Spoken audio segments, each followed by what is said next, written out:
ወልቃይትን ለመቆጣጠር ያሰፈሰፈው ህወሓት በመጨረሻ እጅ ሰጥቷል።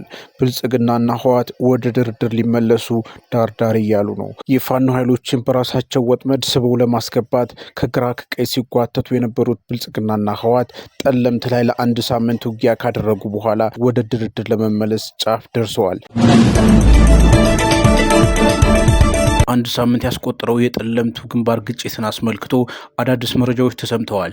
ህወሓት ከወደ መቀሌ ባሰማው መግለጫ ጦርነቱን አቁሙ ወደ ድርድር ለመመለስ ውሳኔ ማሳለፉን አስታውቋል። ፈታኝ የሆነው የአንድ ሳምንት ግጭት በመጨረሻም እንደተፈራው ወደ ፉል ስኪል ጦርነት ከመሸጋገር ይልቅ ወደ መርገብ ተሸጋግሯል።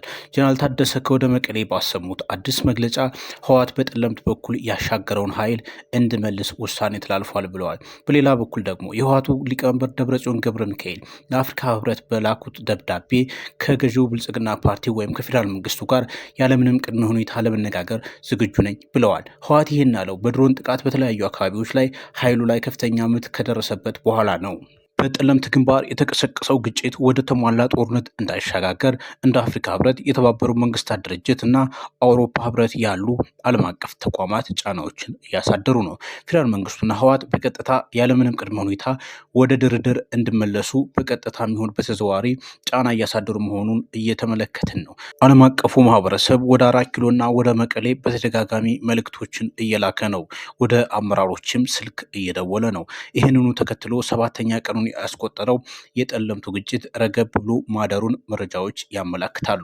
በቀጣይ ቀናትም የፌዴራል መንግስቱና የህወሓት ከፍተኛ አመራሮች ወደ ንግግር ሊመለሱ የሚችሉበት እድል መኖሩን ከዲፕሎማቲክ ምንጮች ሰምተናል።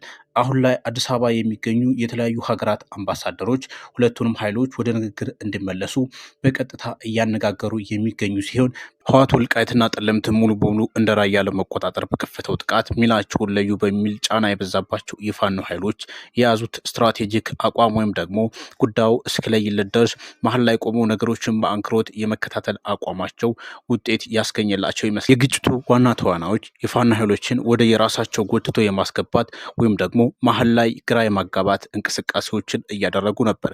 በፌዴራል መንግስቱ በኩል የፋኖ ኃይሎች የአማራን ጥቅም እናስከብራለን እያሉ ህወሓት ወልቃይትና ጠለምትን እንደዚሁም ራያን ሙሉ በሙሉ ለመቆጣጠር እንቅስቃሴ ባደረገበት ወቅት ዝምታን መምረጣቸው ህወሓት ወልቃይትና ጠለምትን እንደዚሁም ራያን ሙሉ በሙሉ ለመቆጣጠር እንቅስቃሴ ባደረገበት ወቅት ዝምታን መምረጣቸው ይሄ ይዘውት የወጡት ጥያቄ የአማራ አለመሆኑን ማረጋገጫ ነው በሚል ሰፊ ፕሮፓጋንዳ ተከፍቶባቸው ነበር።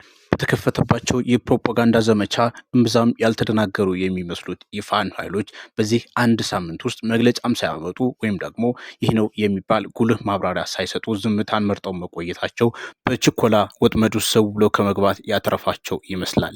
ወደፊትም በሚኖራቸው የትግል እንቅስቃሴ ውስጥ ስትራቴጂክ ውሳኔዎችን በአንክሮትና ግራ ቀኝ በማጥናት ሊያሳልፉ እንደሚችሉ አመላካች ተደርጎ ሊወሰድም ይችላል። ብልጽግናና ህወሓት በገቡበት ጦርነት የፋኖ ኃይሎች ከአንድ ወገን ቢገቡ ወይም ደግሞ መሀል ላይ ቢቆሙ የሚያከስሩትንና የሚያተርፉትን ስሌት በደንብ በአግባቡ ያሰላሉ ተብሎ የሚጠበቅ ቢሆንም ከውጭም ይሁን ከውስጥ ግን ቀላል የሚባል ጫና አልነበረባቸውም። አሁንም ድረስ እልባት ባላገኘው በወልቃይት በጠለምትና በራያ ጉዳይ የፋኖ ኃይሎች የያዟቸው አቋሞች በአማራ ማንነትና ወሰን ጥያቄዎች ላይ አንደራደርም የሚል ቢሆንም በመንግስት በኩል እነዚህ ጥያቄዎችን በተመለከተ የትግራይ ኃይሎች እያነሱ ያሉትን ጥያቄ ትደግፋላችሁ ወይም ደግሞ አጥብቃቸው አትኮንኑም የሚሉት ትችቶች በስፋት ይቀርቡባቸዋል። በህወሓት በኩል ደግሞ የፌዴራል መንግስቱን አብረን መጣልና መንግስት ማቆም እንችላለን በሚል ማማለያ የሚመስሉ ፕሮፓጋንዳዎች በስፋት ይቀርባሉ። ይሁን እንጂ የፋኖ ኃይሎች አሁን ላይ በብልጽግና የሚሆን በህወሓት ጎራ መሰለፋቸው ሊያስገኝላቸው ከሚችለው ትርፍ ይልቅ እነሱን ወዳልተፈለገ ወጥመድ ስቦ በማስገባት ኪሳራ ውስጥ ወይም ደግሞ ጠለፋ ውስጥ ሊያስገባቸው እንደሚችል አንዳንድ አመላካች ነገሮች አሉ። እነሱም ይህንኑ መነሻ አድርገው ይመስላል መሀል ላይ ቆመው ነገሮችን በአንክሮት መከታተልና በራሳቸው የትግል መስመር መቀጠልን የመረጡት። የሆነው ነው በወልቃይት በጠለምትና በራያ ጉዳይ የፋኖ ኃይሎች አሁንም አጣብቂኞች አሉባቸው። ህወሓት ከፌዴራል መንግስቱ ጋር መደራደር የሚፈልገው እነዚህን አወዛጋቢ አወዛጋቢ አካባቢዎች ወደ ትግራይ ለመመለስ የሚያስችለው እድል ካለ ለመፈተሽ ነው። ይሁን እንጂ ህወሓት እንደሚያስበው እነዚህን አካባቢዎች በቀላሉ እጁ ማስገባት አልቻለም። አሁንም ቢሆን በተለይ ወልቃይትን በፌዴራል መንግስቱ በኩል ስትራቴጂክ ጠቀሜታ ያላት መሆኑን ተከትሎ በቀላሉ ለትግራይ ኃይሎች አሳልፎ ይሰጣል ተብሎ አይጠበቅም። ወልቃይት ካላት ስትራቴጂክ ጠቀሜታ አንጻር የፌዴራል መንግስቱ ለትግራይ ኃይሎች አሳልፎ ከሰጠ የትግራይ ኃይሎች አሁን ከኤርትራና ከሱዳኑ ጀነራል አልቡርሃን ጋር ፈጥሮታል የተባለውን የሶስትዮሽ ቅንጅት ተከትሎ የመንግስት ግልበጣ ወይም ደግሞ ከፍ ያለ አደጋ ሊደቅኑበት እንደሚችሉ ከወዲሁ ይጠበቃል። ይሄ ደግሞ በፌዴራል መንግስት ህልውና ላይ አደጋ ሊደቅን ስለሚችል ወልቃይትን ለአማራ ኃይሎች ይገባኛል ጥያቄ ስለሚነሳበት ብቻ ሳይሆን መንግስት የራሱን ህልውና ለማስጠበቅ ሲልም ወልቃይትን ይዞ መቆየት ይፈልጋል። ወልቃይት ላይ አሁን ያለው አስተዳደር በአማራ ክልል ስር የተካለለ ወይም ደግሞ በነ ኮሎኔል ደመቀ ዘውዱ የሚመራ ዞን የተደራጀ ቢሆንም የፌዴራል መንግስቱ ትልቅ ሚና አለው እዛው አስተዳደሩ ላይ።